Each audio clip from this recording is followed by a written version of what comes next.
What's up, everyone? Welcome back to another KO Breakdown. I'm your host, the fight analyst, Garrett Kerman. With me, as always, is my man, Joe Danger himself, Jesse Hobson. What's up, man? How's it going?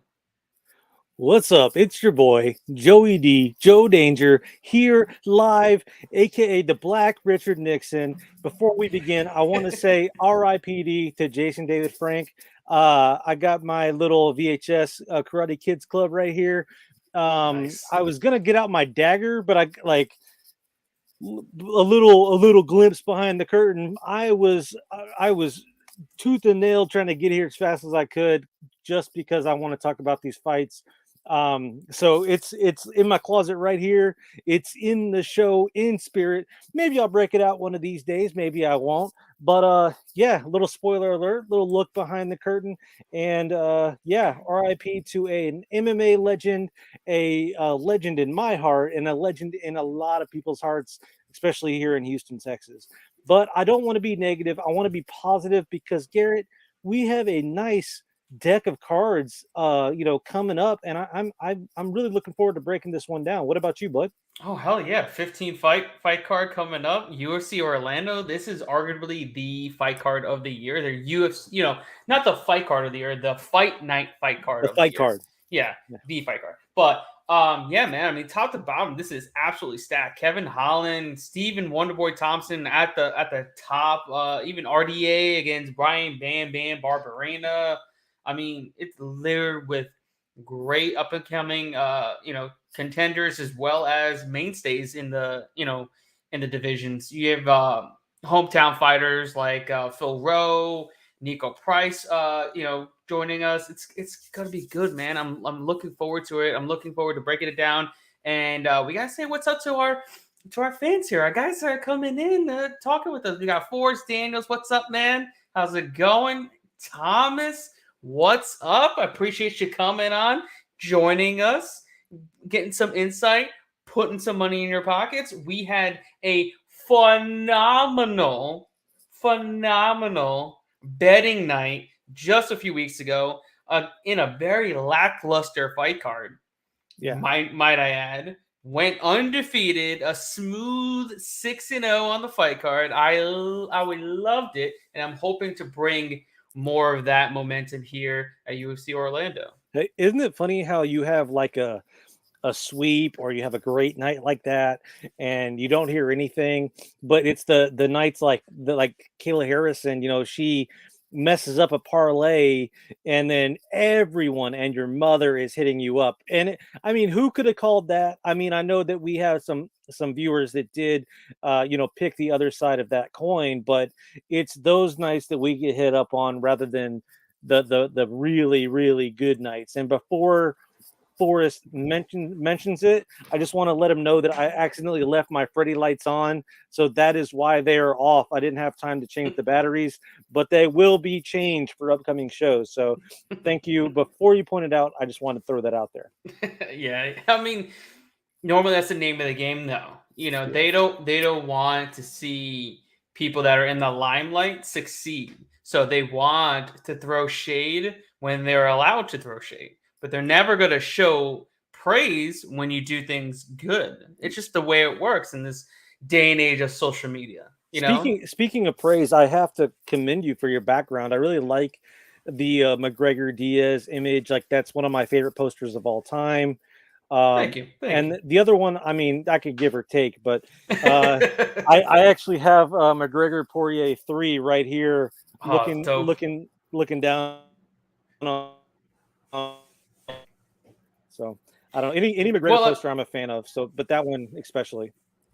yeah, I was very happy to get this one. I really liked it. It's got some signatures too, so I thought it would go good with the ambiance. I'm gonna add more as time goes on. I just needed to get rid of that green screen. It was a pain in the butt. We've seen it time and time again during broadcasts. It will just fall over on me. So it needed to go, and I'm glad it's finally out of here. So, but yeah. Cool. Well, new year, new you, new corner. So time to move on. Absolutely, I love it. I love it. And before we get into things, there's a little. I feel bad for our friends up in Toronto, Canada. They now cannot bet on a single UFC fight, at least for now, for a little while. And there are some speculation as to, what may have happened to occur there. But yeah, man, I mean, I feel bad for them because that's a healthy number of people that can now not bet legally, in the region on Ontario, Canada. That's upsetting. Yeah, it's interesting. I mean, Glory Hole MMA. I mean, all fingers point at one guy. I mean, don't get me wrong. Like I like some of what they're doing, but just reel it in a bit, make it a little less obvious. Like you're already tapping, Sanko. The least you could do is keep the rest on the hush hush. So, Kraus, get it together. I know I'm just small town beans here, but at the same time, I know better to shit where I eat and piss all over the fence. Especially if it's electric. So keep your hands clean, wash them, once or twice, and then come back and talk to us. Yeah, I know. Especially when you're talking about a guy that boasts so much about how he makes so much money betting, but you don't know the rules around betting. And then this is all speculation, everybody. This is speculation, but everybody's speculating around the same thing that I'm speculating. So don't think get it twisted that I'm hating here. It's literally fact. I'm not factual information. It's information that everybody knows. Let's put it this way. But if you knew anything about betting, if you're going to bet an asinine amount of money on a small market fight like Derek Minner, you're gonna move the line drastically. Yeah. But you would know that if you were an avid sports bettor and you were this big time bettor that was making all this money, you would know this because you would be moving lines. You're betting, you bet a lot, you move a line. But if you bet a lot on a very small market fight, you're gonna move the line astronomically, and which is what happened there. Yeah, I mean, I get what you're saying, but at the same time, I'm willing to put myself out there and say that I am hating because this issue, this Ontario situation, it could become a bigger deal. Oh, big time. I said it from the beginning. This is going to blow up, and this is not going to stop yet. It's gonna bleed into the U.S. I know a little bit more. It's already in New Jersey. They're not taking bets on any of his fights where he's coaching or whatever the case. And if it comes to light that this is true, and he or whoever gets in trouble for this, it's going to blow back on a lot of the sports books in the U.S. because they don't want this to ever happen again. And how are they going to let it not happen? By completely banning it altogether. Yeah, and that's not what I want to happen, obviously. And that's kind of why I have an issue with this. So, hater or not, I'm a fan of Kraus in the ring. I'm a fan of some of his fighters, the ones that actually show up to fight. But at the same time, like this just isn't okay. So, do your job. If you want to bet. But at the same time, if you're going to flaunt it, at least know what you're talking about. That's true. We just wanted a little touch base on that because it's actually a pretty big deal. It's to me arguably one of the biggest storylines in the history of the sport because of you're talking all these sportsbook sponsors are feeding and spending all this money on the UFC and they're their biggest sponsors, and now you're talking about they are fight fixing. Yeah, not a good look. Yeah, obviously there's more to the story. The investigation's not done yet. That's why a lot of the media is not really writing about it because they can only write what they know, and no one's giving them any more information than they already have, and no one's really giving any comments because you have James Krause obviously not commenting because he's going through the investigations, not allowed to speak to anybody, and the UFC already said what they said. They're not going to say any more. So. We won't know more until we know more, unfortunately. So we'll talk about it when we cross that bridge. But 15, we do know. We do know about Saturday. Yeah, we do know about Saturday. UFC Orlando's on tap. We got a welterweight matchup in the main event. Kevin Holland taking on Stephen Thompson. I'm looking forward to that. I'm looking forward to this entire fight card, and I'm looking forward to breaking it down right Now let's start on the prelims. Right now the first fight I believe is in the strawweight division. Yes, it is between Yasmin Uruguay. I'm sure I'm probably wrong there, and Estela Nunez. Right now, Yasmin is a massive minus 305 favorite to come back on Nunez. 2+255. What do you got? Yeah, your guess is as good as mine with that last name. Again, I'm going to call her real Yasmin or Yasmin. She looked amazing in her UFC debut, and they're doing her a favor here with arguably a little bit better of a matchup, maybe a layup, if you will. While the first one wasn't as easy as everyone anticipated, this one should be. Nunez has lost to the who's who of crappy strawweight fighters, and this time she's getting a step up after losing 2 in a row. Real Yasmin should have her way with a 30-year-old on the feet, and because of this, she'll get another fun and probably brutal decision victory. She has heavy hands, but are they knockout hands? Not so much. I like real Yasmin by decision. Yeah, definitely. This is without a doubt a showcase fight. They know what they have with Yasmin here. She's obviously an attractive woman. Let's put it that way. And I like her hair longer. I think it's weird that she cut it. Yeah, I know that was kind of odd, but still attractive either way. Yeah, but she's a great fighter too, and they're not going to throw her, against people that are legit contenders yet. They're letting her slow build, gain more followers because she wasn't really a hot commodity coming into the UFC. She wasn't a top prospect that everybody knew. Now people are starting to know about her. She's now on a televised event in UFC Orlando. Like I said, arguably the biggest fight card of the year. They put her there. More eyes on her. Gain more of a following. I'm sure her following is probably going to double after this win. And like we saw, she looked really good. She's a very good striker. We know Nunez is going to come in there. She's a brawler in her own right. She's not terrible, but this is just a fairly easy matchup. She doesn't have to worry about getting taken down. She's going to be the quicker of the two. I think she's going to be the more powerful of the two, and she's the more technical of the two. So I got Yasmin taking this via decision as well. I want to look at that decision prop. It's got to be minus money. No, it's actually plus 100. I would take a shot at that. Yeah, but my only fear is that she does land something crisp and get her out. But I mean, she is so fast that it's difficult to like imagine, mixing it up with power. I just don't see it. And I mean, she had every opportunity to finish that last fight, and she just couldn't get it done.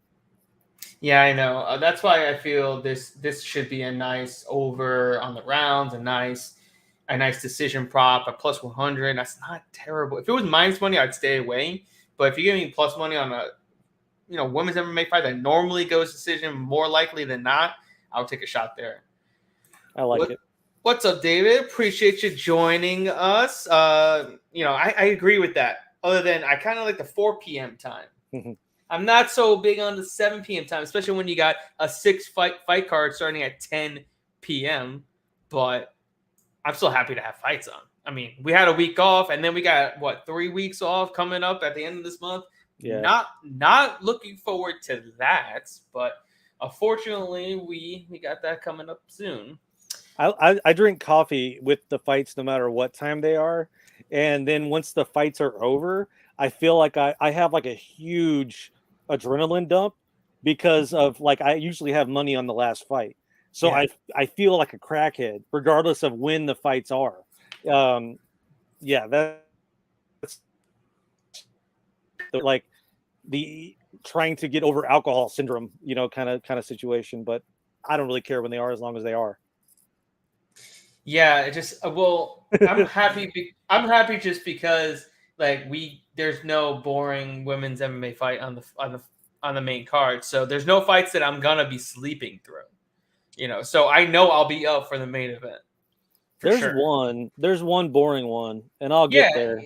Yeah, and that's the very first fight. Yeah. That's about it. Yeah.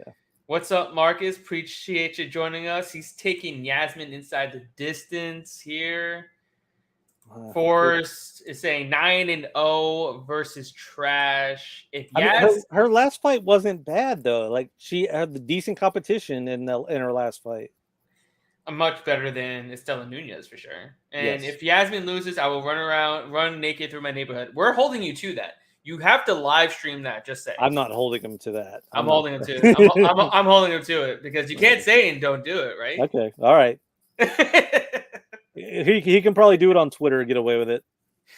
We drink a shit ton of wine watching MMA as real French fans. Yeah, that's what my family does too. They all drink wine, like while I just get all caffeinated. Yeah, bro. Like I'm already like amped up watching fights. Yeah, that I can't go to sleep afterwards.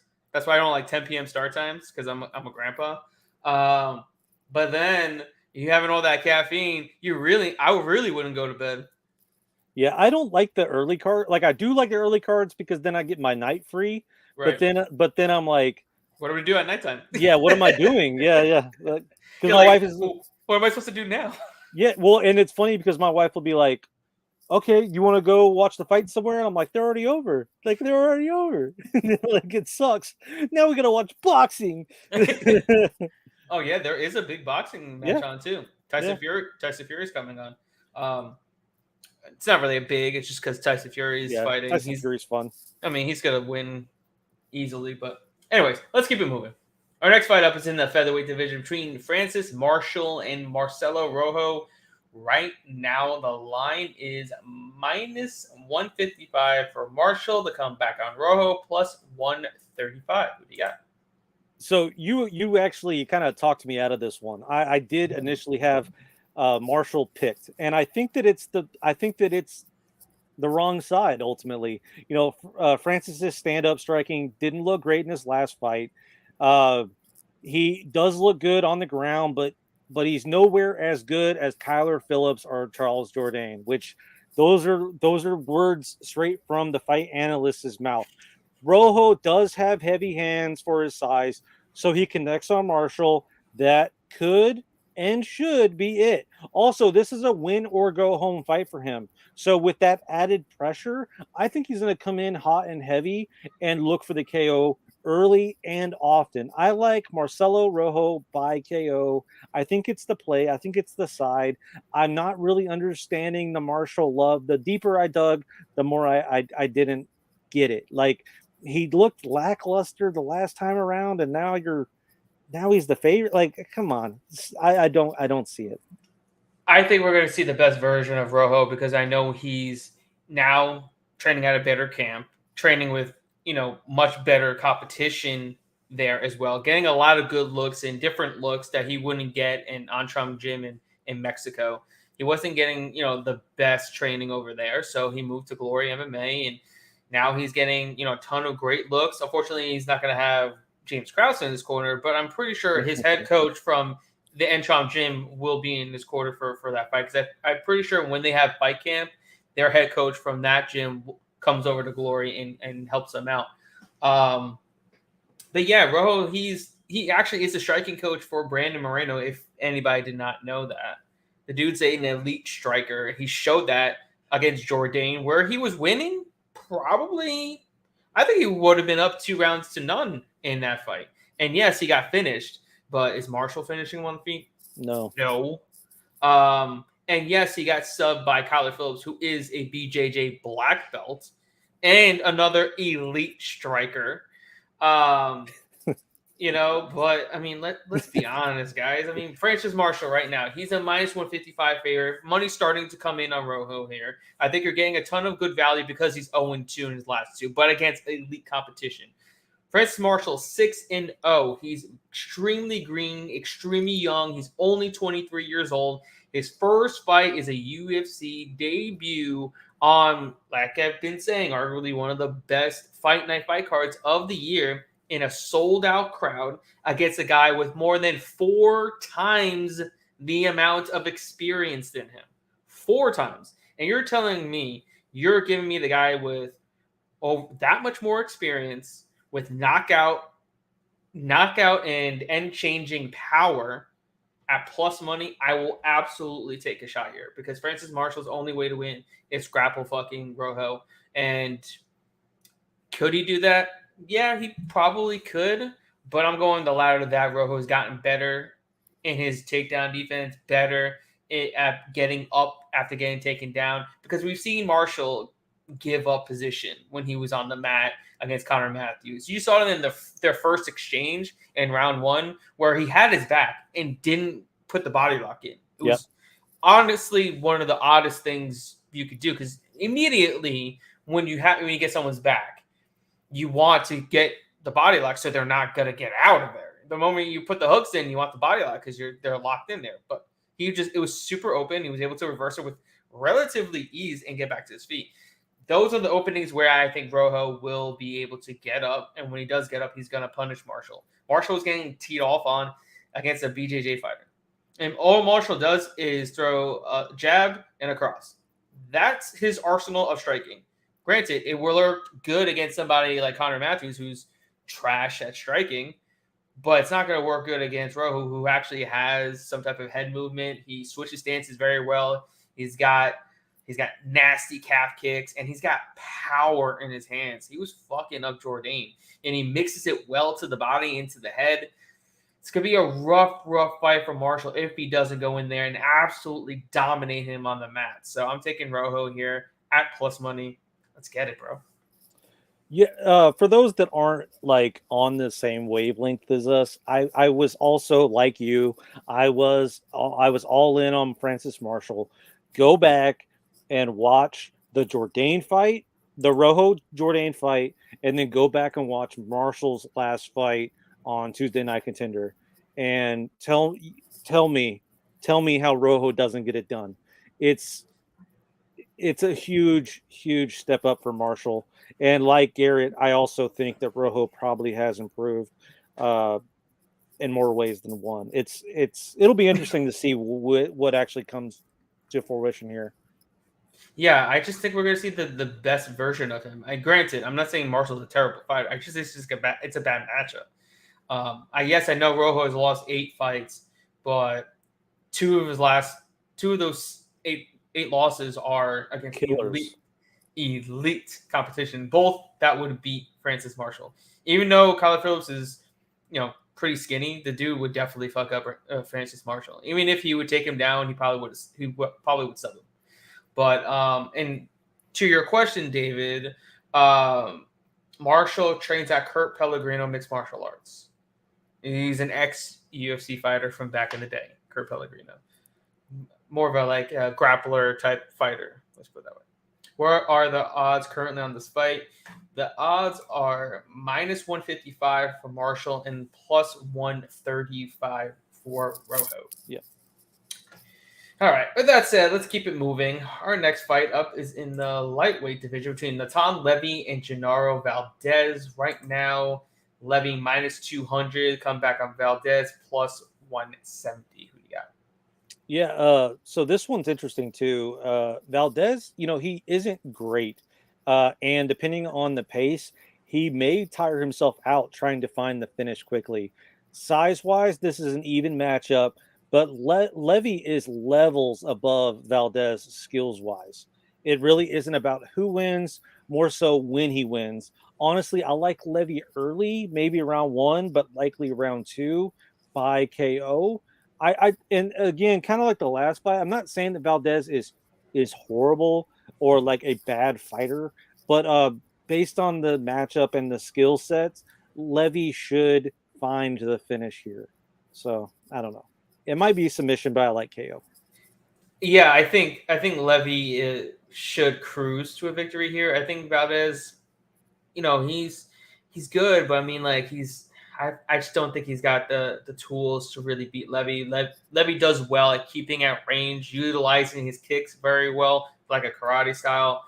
Obviously his grappling is top notch, elite grappler, very good wrestler. He racked up, I think, 8 or 9 takedowns in his last fight alone.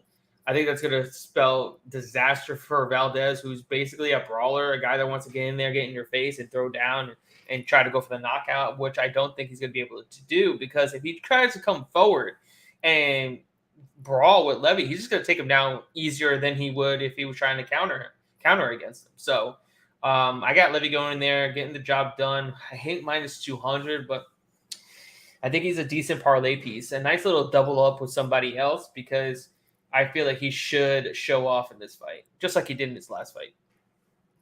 Yeah, I think the sub is definitely possible. I think I'm looking more so for like ground and pound or something like that to try to make a statement here. You could take inside the distance just because I think he's going to have his way with him. Valdez will get tired out. You just don't know when it will happen. I think if he goes and gets a submission, because Levy by submission is plus 175 all the way up to plus 200. Levy by decision is plus 350. So the odds makers are thinking it's going to be a sub. Yeah. And I think he probably subs him via arm triangle. Honestly, I think he gets good top position and gets a nice little arm triangle, which is one of my favorite submissions, and gets it done that way. But yeah, I think Levy gets it done. I think he makes it look easy, honestly. Yeah. Speaking of top position, how about this next fight? Ooh, wee. Before we get into that, we have Marcus saying that he has Levy by submission unless Levy just plays it safe to a unanimous decision. It's possible, maybe racking up some control time in that. But I just feel like Valdez is going to wilter at some point. Yeah.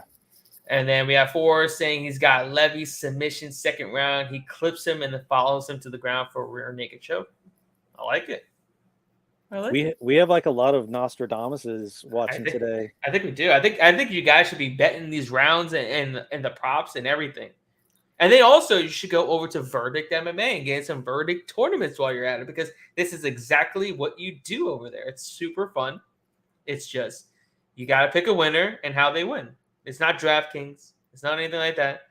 Pick the fighter and the winner, and then you win some cash. And then get into the High Rollers tournament with me. Be a high roller with me. $50 to get enter. I think winner gets $350. It ain't bad.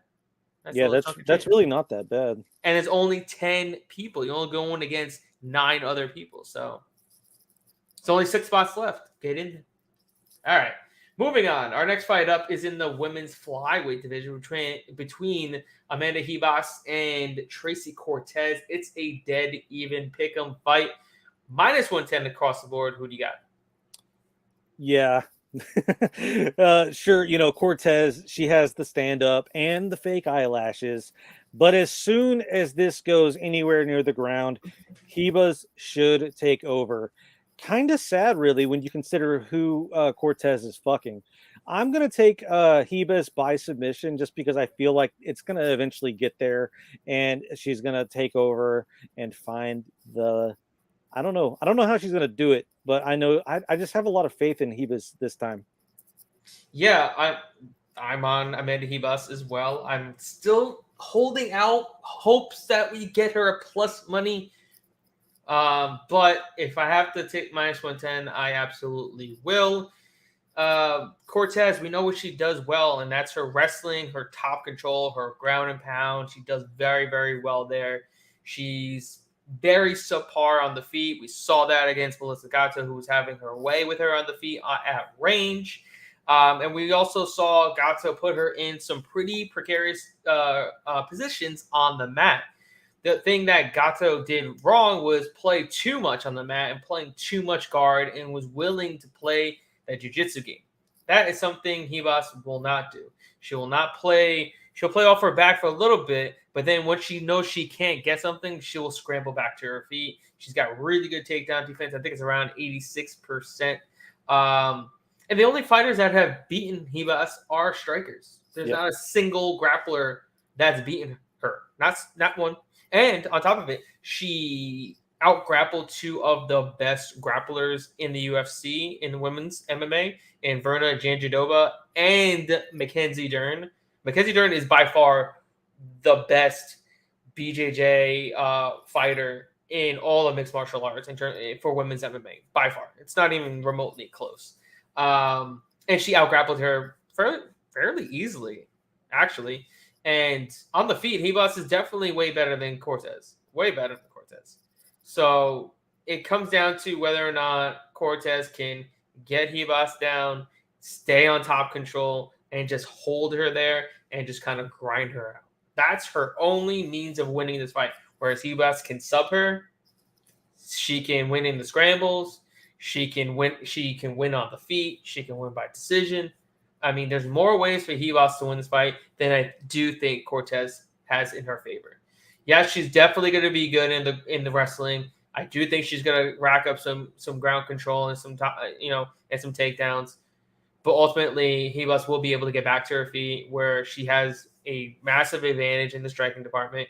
Mind you, no one has landed more than 30% against Hebas on the feet.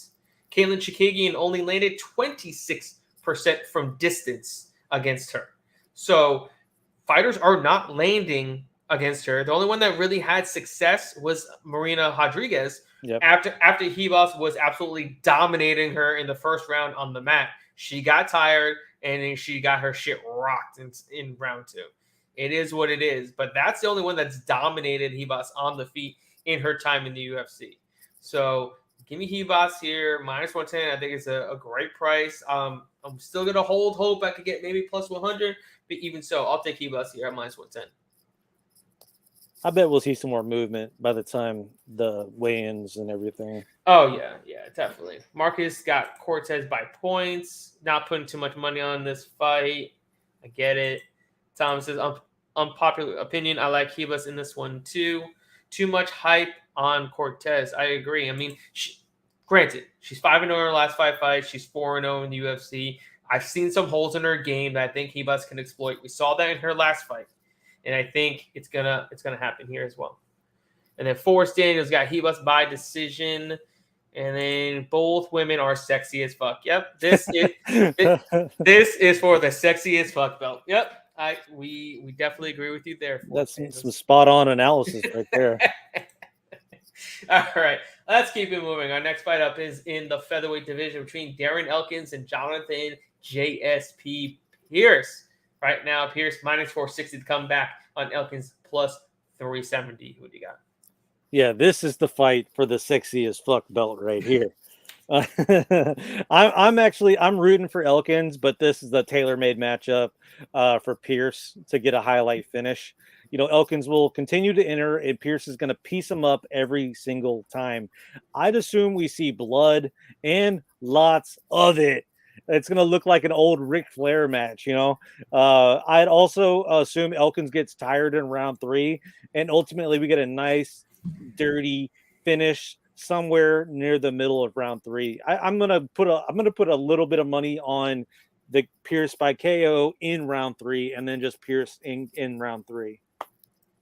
Yeah, I mean, I can't fathom where Darren Elkins wins this fight in 2022 against an up-and-coming contender. I mean, Pierce is pretty damn good, and he's pretty fucking massive for 145 as well. He's going to be a lot bigger than Elkins. He's arguably better than him in every facet of the game, which is why he's a -460 favorite. It's going to come down to whether or not it's a Mirsad Bektic type of fight where Pierce is beating the living dog shit out of Elkins, and then he gets tired and then he gets finished, which I bet on Elkins at +650 in that fight. Just tooting my own horn. Yeah, Elkins is always fun to throw a couple bucks on because his body stops. He doesn't stop. His body's his body's just like, nah, going to sleep, guys. Good night. But yeah, as far as fight goes, I'm expecting Pierce to go in there, take Darren Elkins down, and just beat the fucking shit out of him. And I feel like he does it early. I don't think it's gonna be light. I don't think he needs to wait for Elkins to tire out. There's no need for that when he's just gonna go in there, literally get a takedown, get his back, and just beat his ass. I mean, he beat the shit out of Omar Morales. That was fucking impressive. I had Omar Morales in that fight, and that was I'm sorry, extreme. What? I'm laughing at this Marble Red, the Cowboy Killer comment, and I feel like I'm interrupting you but I cannot unsee that now. It's like you buy a bunch of cigarettes, you buy enough cigarettes and you get a Darren Elkins figure. and it's him with the flushed out red cheeks. Oh yeah, and you know he's smoking like a bunch of cigarettes right after the. He looks like he smells like cigarettes. Like anyone with a damage tattoo across their chest, you know that dude buys scratch offs at the gas station. Like, I know, I like him too, man. But damn, Yeah, yeah. But yeah, I'm just gonna go with I got JHP getting it done early in round one. Yeah, I mean, what is JSP to win in round one? Yeah, they have him winning in round one too. No, actually, no, they don't. Wait, no, they do. Yeah, his favorite to win in round one at plus 200. see, I think Elkins can last at least around two. I mean, he got fucking folded by Cub Swanson in what like a minute and a half. Yeah, yeah, I don't know, but maybe he learned from it, or maybe I'm just being wishful thinking and looking for better odds. I think you are. I Yeah. think JSP absolutely steamrolls it, but we'll see. All right, moving on. We got our next fight in the lightweight division between Mark Jacasey and Michael Johnson. Right now, Jacasey minus 315 to come back on Johnson, plus 260. Who do you got? You say it, Jaya Casey? It's Jacasey. Oh, that's weird. Yeah. That's really strange, but I mean, that's cool, I guess. Mark Jacasey. Yeah, it sounds like a Disney villain, but Yeah. like a tiger. But either whenever I was talking, like alluding to there being like a boring fight, I think that this one has a chance at being very boring. Jai Casey is Depends. yeah, I know. It depends on Depends. which Jai Casey shows up. Right. He is Russian now, you know, so there is no stopping him. He continues to apply the pressure the way he did in his last few fights. And if he does that, I don't think Johnson will have any luck. You know, we saw what Jai Casey is now Khabib, and we saw what Khabib did to Michael Johnson. If he reverts to his old self, Johnson could find the chin. But with the way Jai Casey is fighting these days, I'd assume we see lots of wrestling and lots of frustration coming from Johnson's corner. It should be really boring, and I'm liking my boy Mark Jai Casey, aka Khabib 2.0, by decision. I completely agree with you. 110%. I know Johnson arguably could have beaten Malarkey. You That know, was a great fight. he did fight very, very well there, but we also can't go back to the Alan Patrick fight and look how fucking atrocious he looked in that fight. Even though he won the fight, he got tagged against Alan Patrick. He was getting tired against Alan Patrick. And then you were talking about a guy that also lost to Clay Guida and Stevie Ray in the last 3 years. Okay, let's just throw that out there. This guy still has no takedown defense. He's got over 20 fights in this fucking promotion and still has not gotten better at defending a fucking takedown. I will never understand it. And I think that's going to play into Jack Casey's wheelhouse. Like you said, he's now a grappler. He's revamped his fucking fight style. I don't know what it is, but he fought super smart, went in there, absolutely dominated Slava Claus from bell to bell in the grappling department. It was a great performance. Something we can't really say about Michael Johnson. His best performance was a split decision loss to Malarkey. And he also went in there and absolutely dominated Damir Hadzovic on the mat too. Two elite strikers. You know, I'm not saying Hadzovic is an elite striker. Maybe that's a little too much. But he was still able to go out there and fight a smart fight, take him down and dominate him. Slava, he's definitely an elite striker. We know what his kickboxing skills and his accolades, and he absolutely dominated him there. And we're talking, I don't like Jack Casey, he's got a chin on him, so I don't think Johnson's gonna have this one hitter quitter. I mean, he went up against Rafael Fiziev and went the distance with him. Yeah. And that was the only time. And then I think Alves is the only one that really rocked him. I mean, that he stumbled for a little bit, but then he was totally fine. But either way, I think this is Jack Casey's fight to lose and get him 3 wins in a row and possibly get him another marquee matchup and keep it going. Yeah, he should win this fight. He should win via unanimous decision. I'm just wondering is it worth playing him by decision? It's probably like minus money. decision. Yeah, minus 115. I can't play that. Yeah, he's a good parlay piece, though. Yeah, no, at minus 315, definitely decent parlay piece. I just can't fathom him losing. I know it's not a great price. I got him earlier at minus 275 in the week, which was, I think that was a great price. But other than that, yeah, we got Jack Casey to absolutely steamroll Michael Johnson here. All right, next up, we got a fight in the lightweight division between Clay Guida and Scott Holtzman. Right now, Holtzman minus 170 to come back on Guida plus 145. What do you got? Guida's losses are a bit telling these days, and Holtzman was deaded by two of the best in the division back to back. Anything is possible in this one because Guida he's showing his age. Holtzman, has he recovered? He's been gone a while, but I think Holtzman is going to get back on the track here. It's just really hard to put money on someone that has taken that much time away, but it's also difficult to put money on Guida, someone that's taken so much damage over the years. I'm going to side with Holtzman here. Am I confident? No. But excluding everything else, do I think Holtzman is the better fighter? Probably. I mean, who knows? I think they're both going to be really slow, and I think it's going to be a grueling and boring fight. I like Holtzman by decision, but that's just because I have to make a pick. I think this one's going to suck.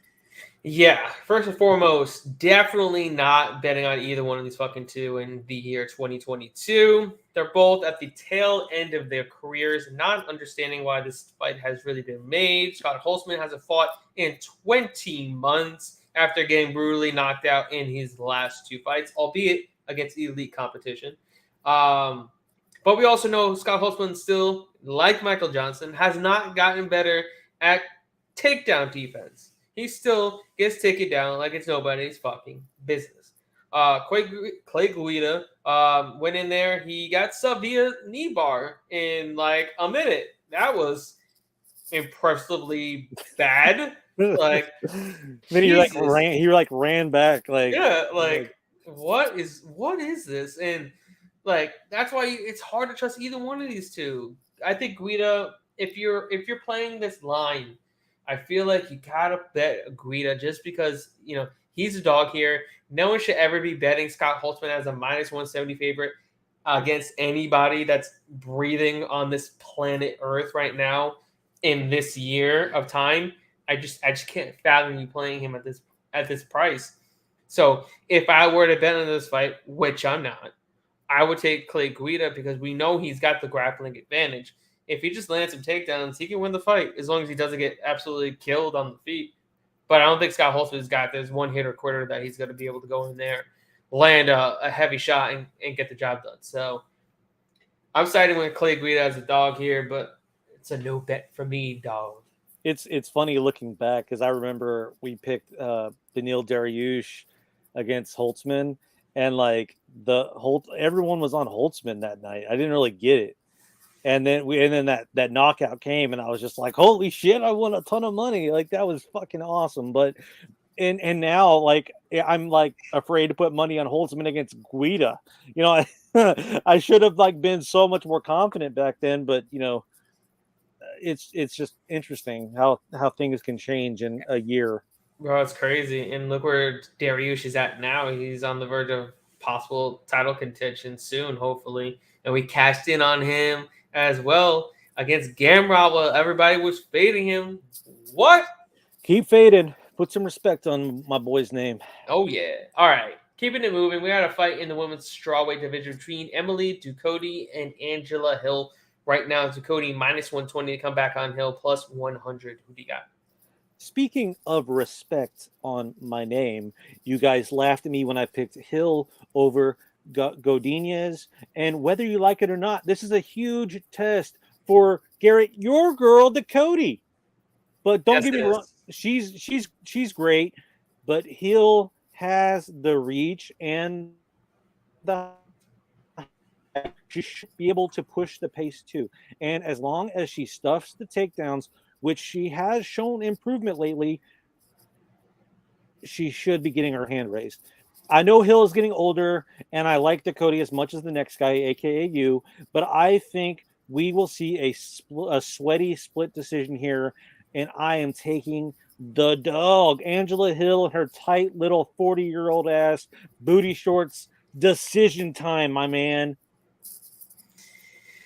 Yeah, I can't go against my girl Emily Ducote. It's not happening. She's been my bread and butter for a little bit. Does your wife know? Yeah, no, no, she doesn't. But anyways, yeah, I mean, Dakota's she should have been in UFC like a while ago. She was running shit over in Invicta. She became the champion, and she really put herself on the map when she had a brutal knockout over a UFC veteran.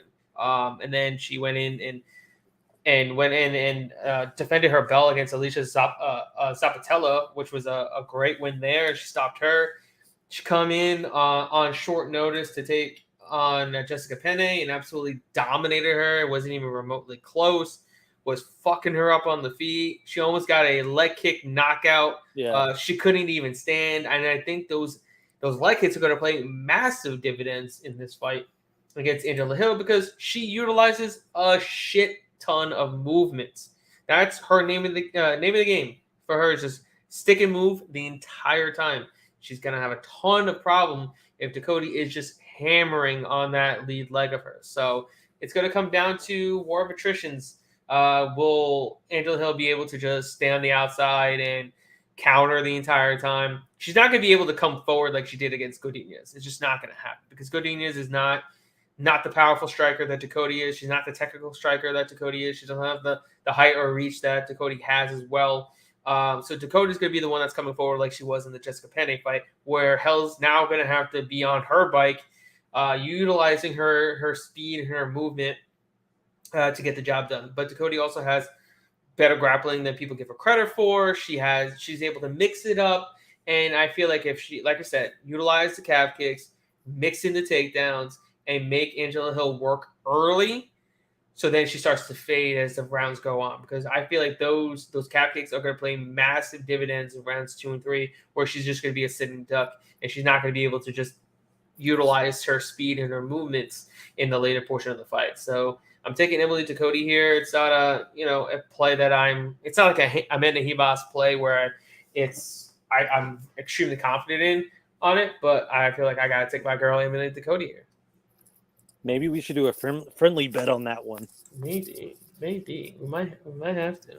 But then again, I always tend to fade Angela Hill because she just tends to lose fights all the time, like decisions that she's not supposed to. So I like fading people that just don't win on the judges' scorecards because it's just that much easier.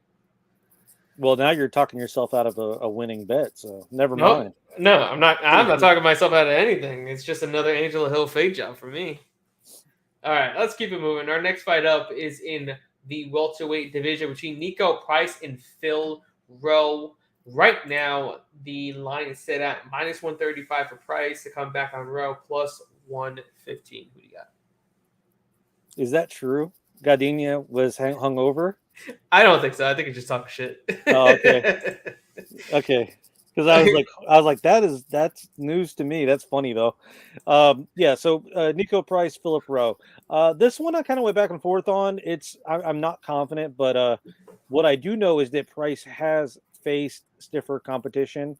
Rowe isn't a slouch though, and while I think Rowe has a bright future in this sport, his ground game isn't quite there yet. From the looks of his record, it also appears he's taking on these grappling bouts, and all of them are losses. But like you got to see who he's going against. Though. Yeah, I get it, but there's still.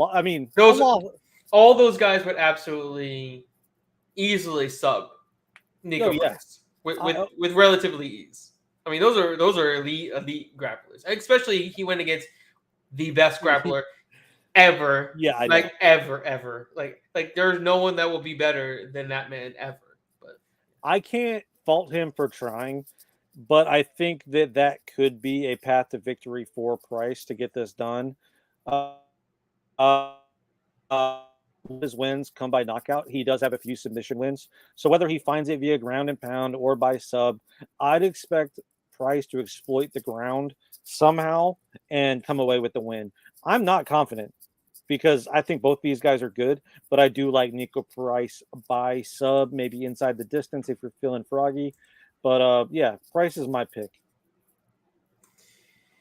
Yeah, it pains me to go against Nico Price because I'm a big fan of his, but I think it's just a bad matchup for him, honestly. I really do.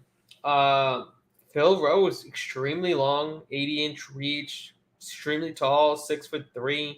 He's a black belt in Brazilian Jiu-Jitsu, so he's very well versed on the mat. Doesn't have great takedown defense, like you said.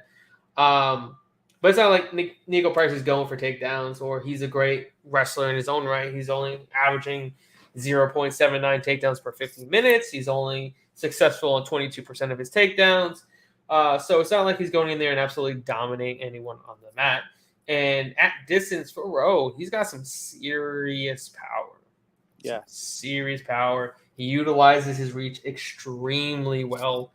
And I think he exploits some of, the shortcomings in Nico Price's striking defense, which is abysmal at 47%. So you're talking his opponents are landing 53% of their strikes. That is bad. And especially bad against someone like Phil Rowe that you're going against. I mean, Alex, the Cowboy Oliveira landed 58% of his strikes in his last fight. And he was getting tagged. And he had to utilize, some of the ground game in order to beat Cowboy Oliveira, who Phil Rowe would probably fuck up on the feet. Yeah. So ultimately, I think Phil Rowe's aside here as a dog. Nico Price has been out for a little bit. I'm not sure if he had surgery, but I know he had an injury. He's been out for 14 months. So I think there's something there. We'll see what happens, but yeah, give me the dog money on Phil Rowe to get it done. Turn it on your boy. I know it sucks because I'm a really big fan of Nico. Met him, went to his seminar, cool as fuck, but I just think it's just a bad matchup, man. I don't like it. All right, next fight up, we have a fight. This is the first fight on the main card in the middleweight division between Eric Anders and Kyle Daukaus. Right now, Daukaus minus 225 to come back on Anders plus 190. Who do you got? Yeah. This is the stinker. See, I really want to like Eric Anders, and like slowly but surely, I'm losing faith in him. He looks slower and slower and slower every fight, and kind of like Tyron Woodley or something. As soon as your boy shows up on Cobra Kai, it seems like UFC is no longer a priority. Seriously. Daukaus didn't look great in his last outing, but he's still young. He looked really good against Holland, who's in the main event. And Daukaus is kind of like in the middle of the shuffle now. In this fight, though, Daukaus has the speed, the range, and the skills to get it done. Unless this fight is scripted, I don't see Eric Anders winning anything for a good long while. I like Daukaus by decision here. I think Anders is just going to hold on and hope not to get finished. Yeah, I'm still trying to figure out why Eric Anders is still in the UFC. Not really sure. He's a college football he was a D1 linebacker at Alabama. That's what they fucking hold on to. The dude is just not a good fighter. I'm just being real. Unfortunately, he may hate me if he sees this, but I just don't think he's a great MMA fighter. Good. Maybe he could be a decent Bellator fighter. He could be a decent PFL fighter, but at the UFC at the highest age, he's been abysmal. He's looked, like you said, extremely slow. His grappling is not great either. He's got some punching power, but not enough to knock anybody out at 185 or 205. He has to stall against the fence and really grind his opponents against the fence to win fights for the most part. And he's just looked bad in every fight as of late. Kyle Daukaus, yes, he hasn't looked great either. He got his face absolutely shattered against Roman Dolidze. But that dude's a lot more, packs way more power than Eric Anders will ever have.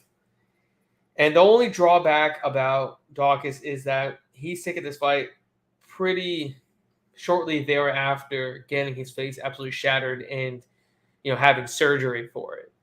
So that's the only little drawback. But if he's fully recovered from that, I feel like he's obviously the right side, and I feel like he just dominates this fight no matter where it goes. He's the much better grappler. He's better at using his long reach at range as well. He's got more tools in his striking arsenal as well. And I think you just dominate him on the mat and possibly get a submission win. Yeah, a funny little tidbit here. I know I've briefly shared this with you, but I went to an LFA show, and the main event was Eric Anders versus Brendan Allen. And Anders, he did what he does and grinds them against the fence. It was one of the most boring fights I've ever seen. And, it's kind of interesting to look back and see, where both of those guys' careers have went. Because, I mean, Allen has gotten better. Even though he lost that fight, but yeah, it was just interesting. I was reminiscing the other day, and it was a hell of a card. But yeah, I just thought it was kind of interesting that they both were on that card, and who won and who lost. It's weird. Yeah, considering Allen is where he's at now, and Eric Anders is pretty much on the way out if he gets another L here, probably. Yeah. All right, moving on. Our next fight up is in the middleweight division between Jack Hermansson and Roman Dolidze. Right now, the line is minus 195. Wow, for Hermansson to come back on Dolidze plus 165. It's moved a lot since we got in at minus 170. What do you got? You got in at 170. Well, I have been trying to tell you guys that Dolidze, whatever the hell you say his name, 2.0 is here. And this weekend is no exception. He's been getting that work in at home. He's been getting that work in, wherever the ladies are. And it's translating to the octagon very nicely. His hands are heavier, and he just looks more comfortable in there. I don't know what the hell that brunette is doing to these guys, but she is making a Roman a wrecking ball, and he is going to wreck Hermansson this weekend. He isn't great on the feet, and as soon as the big one lands on Saturday, down goes your boy Jack Hermansson. I like the guy, but he beats the guys he should lose, and he loses when it matters the most, and this one matters a lot. Put some respect on his name, Roman, however the hell you say his last name, by KO. By KO. Put some respect in the name I can't say. He's getting the work in, he's banging brunettes, and he's about to cash some checks. So you really think this man has got some power or something all of a sudden? He saves his fluids for Saturday, and then I'm trying to figure it out, because the only reason why he knocked out Phil Hawes is because he ripped his fucking leg out of his socket and he couldn't walk. So he was a sitting duck. You can literally knock out anybody that's sitting against the fence that can't move. It's literally an easy knockout. He's going to rip off Hermansson's leg, and then he's a guy that literally just got a heel hook submission against Kelvin Gastelum, who's a BJJ black belt, is going... Watch. It's going to get his leg ripped off. I just don't see that. He beat Kyle Dawkins. He's going to beat Jack Hermansson. Yes, he beat Kyle Dawkins, and arguably, I can't give him. I have to give him credit for the Hawes win, obviously, but that made him look a lot better than he actually is, because his striking is not good. It's not. Go back to the Loriano Staropoli fight. Let's go back to the John Allen's fight. Let's go back to the Trevin Giles fight. But those were pre-banging brunettes. Okay. He switched. Everything has changed, Garrett. This is something that you just won't. He's saving his fluids, and he's going to reward himself on Saturday after he gets the big win, and then he'll get one backstage as well. It's sick, dude. It's just how these things go, and he's next level. So you're sitting here and telling me that Roman Dolidze, there you go, that's it, is a top 5 fighter in the UFC. In the UFC's middleweight division right now. Anyone that can take another man's like another UFC fighter's wife. Come And on. Let's talk real here for a second. For one second. I think he's pound for pound one of the best fighters in the world. I think that as long as he has his fluids, that there's no one that can top this man. Oh, Have you man. seen his chest hair?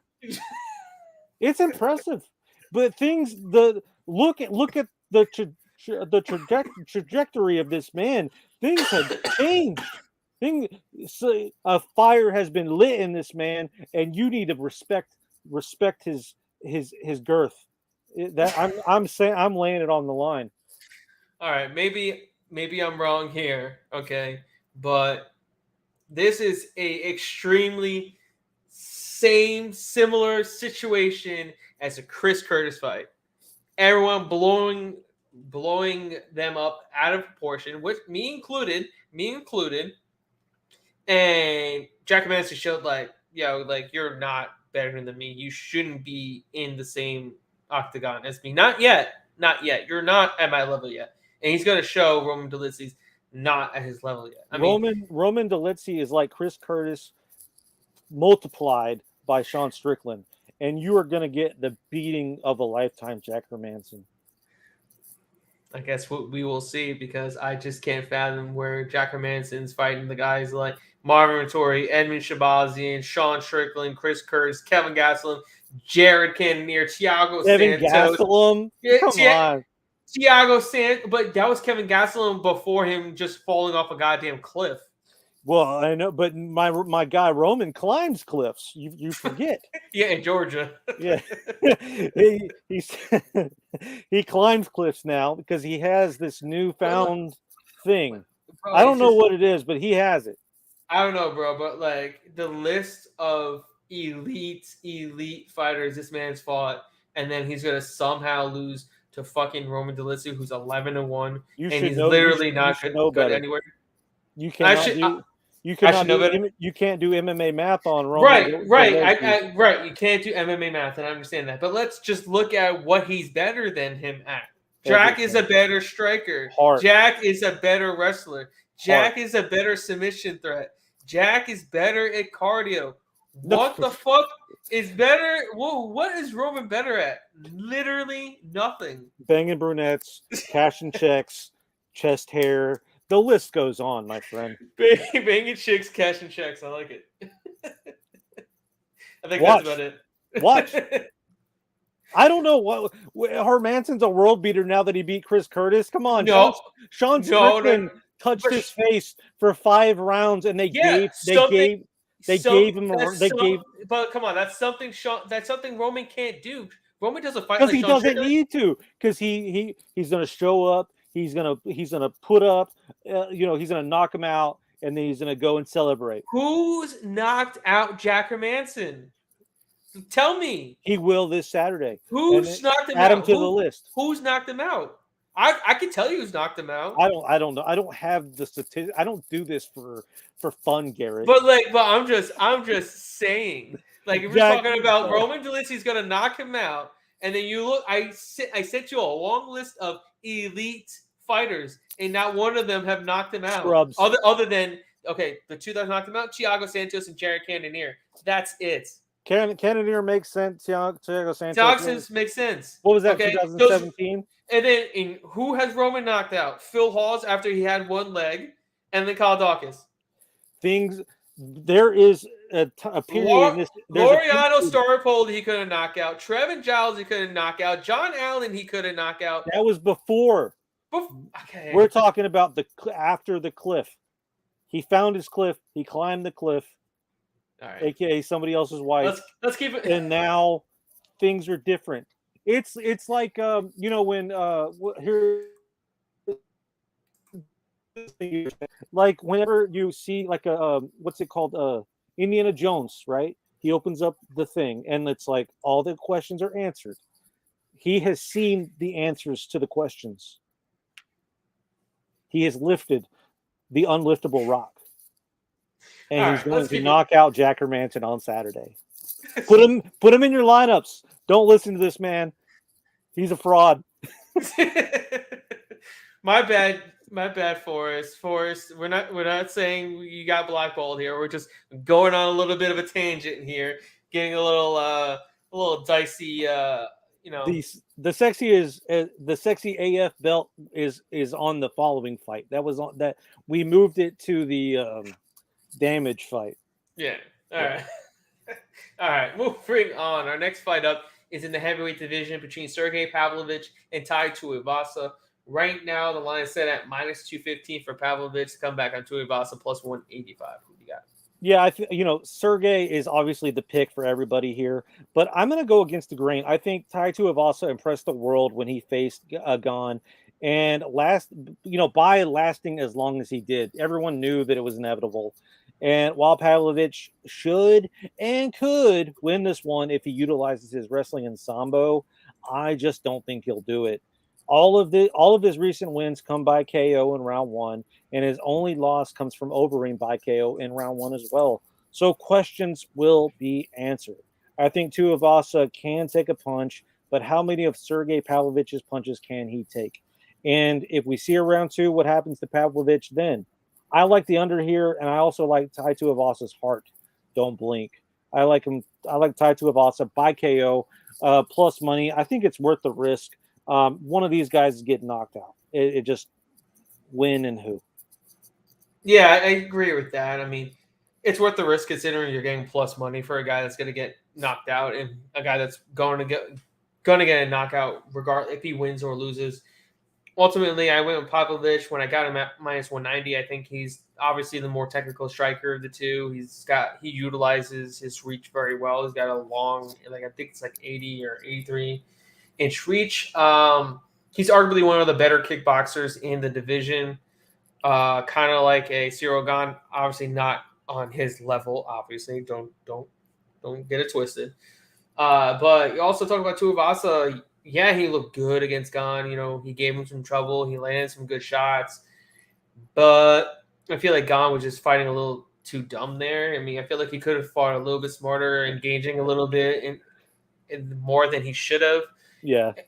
And then he also got brutally beaten in that fight, though. Tuivasa got brutally beaten in that fight. And he's coming back, 3 months later against arguably one of the hardest hitters in the division. That's definitely not going to bode well at all. So ultimately, I got Sergey getting it done. KO round one. I like the under as well. And I think Pavlovich shows that he's a true contender. I mean, Tuivasa, just like Pavlovich, his only good win, Derek Lewis.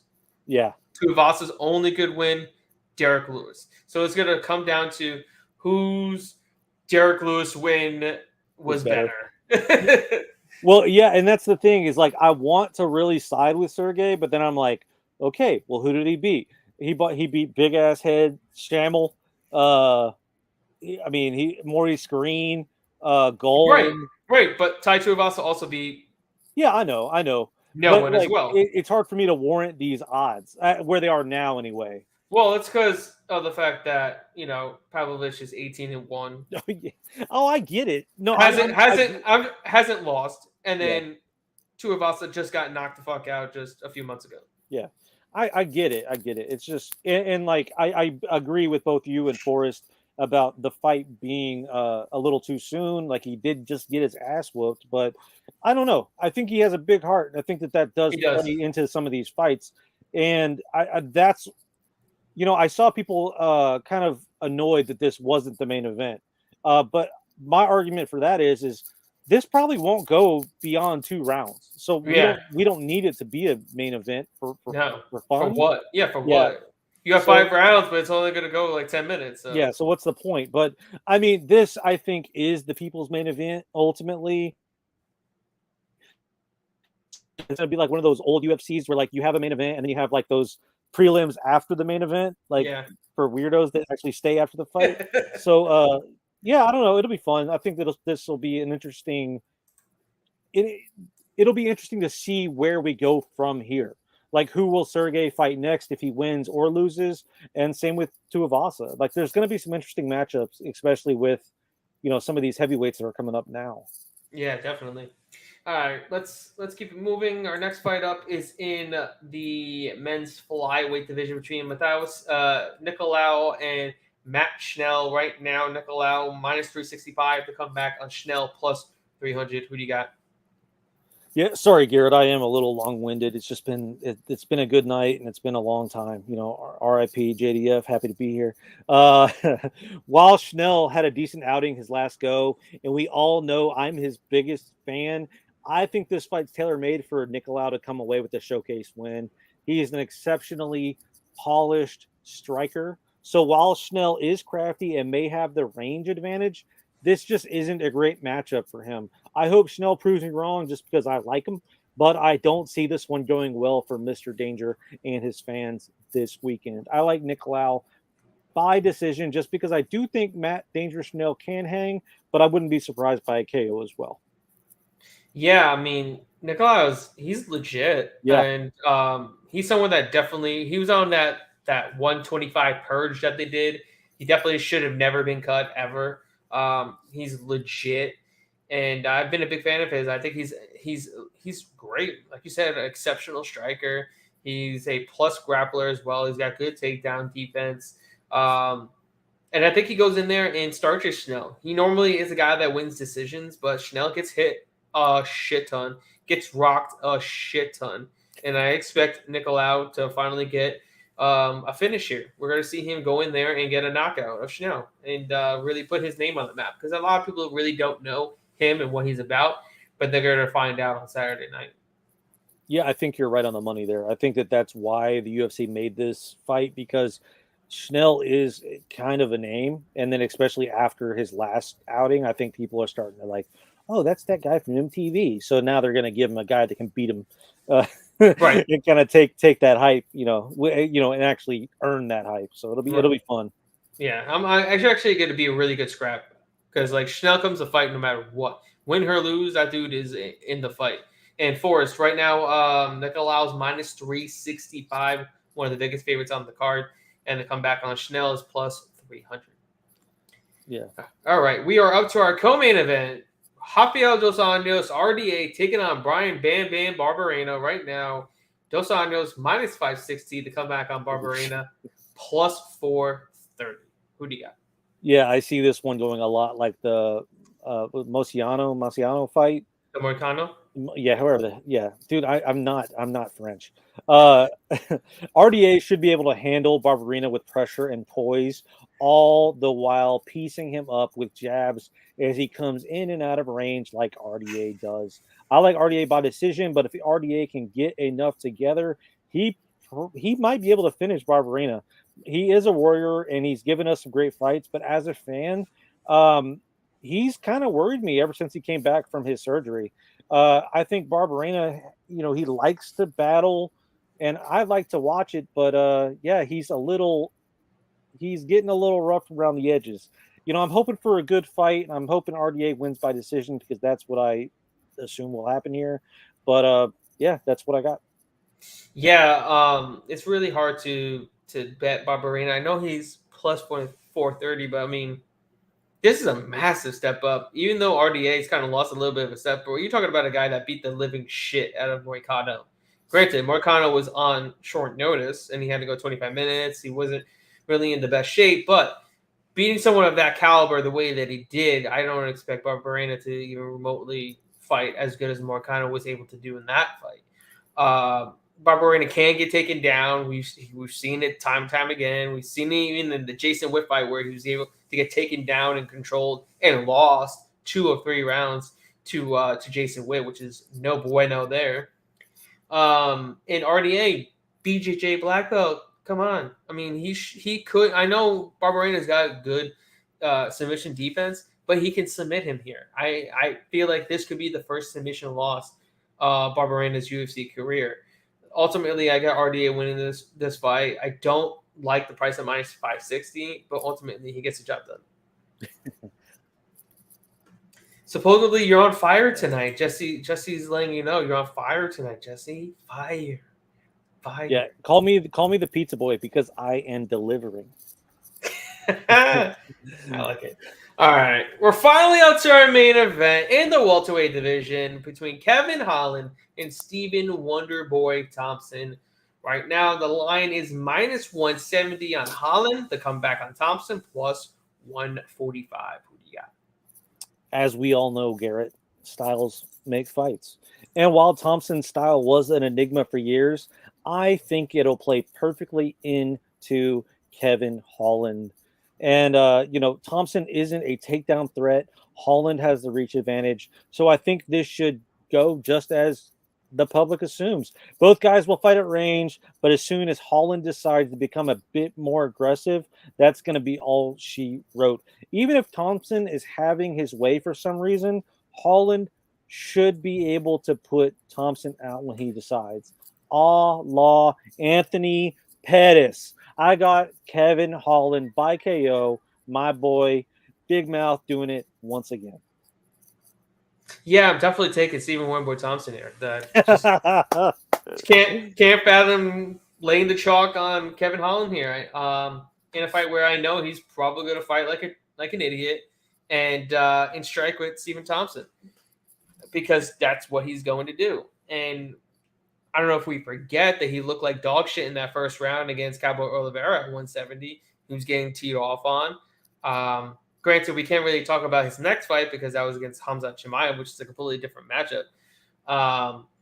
But yeah, I mean, I know Thompson's towards the end of his career. He's doing other things, but he's still an elite striker, a great point fighter. He's hard to get a read on. He's hard to get in on. He's hard to also knock out. I don't expect Holland to get a knockout either because I believe Pettis is the only one that's really knocked him out in quite some time.